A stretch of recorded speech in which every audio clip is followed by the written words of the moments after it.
নমস্কার সবাইকে। আজকে নমস্কার থেকে শুরু করলাম ব্লগটা। আজ হলো বাসি বিয়ের ব্লগ। আশা করছি ব্লগগুলো খুব ভালো লাগছে আর এই ব্লগটাও কিন্তু খুব ভালো লাগবে।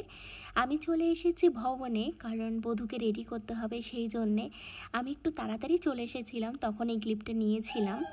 আর ওখানে কিন্তু মা কাকিমারা কিন্তু এসে হলুদ বাটতে শুরু করে দিয়েছে, কারণ নববধূকে স্নান করানো হবে। আর আজকের এই রিচুয়ালটা কিন্তু খুবই মজার।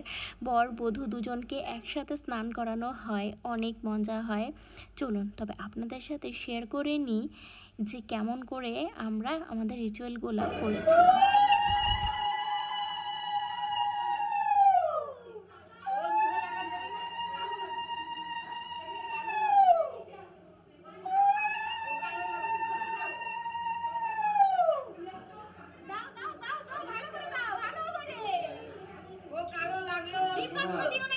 সোনার আংটি দেখাও ভালো। হ্যাঁ, আমাদের মেয়ে রূপার আংটি নেই, আমাদের মেয়ে হীরার আংটি।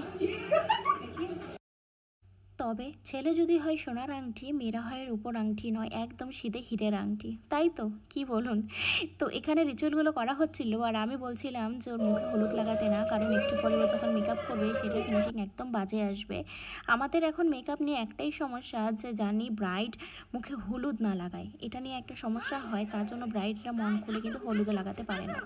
এখানে রেডি হয়ে গিয়েছে, খুবই তাড়াহুড়া করে রেডি করেছি। এত ব্রাহ্মণ এসে তাড়া দিচ্ছিল যে মানে হাত কাঁপছিল রীতিমতো, খুবই লেট হয়ে গিয়েছে রেডি করতে করতে, কারণ ওদের স্নান দেরি করে করানো হয়েছিল। খুব মিষ্টি লাগছে দুজনকে।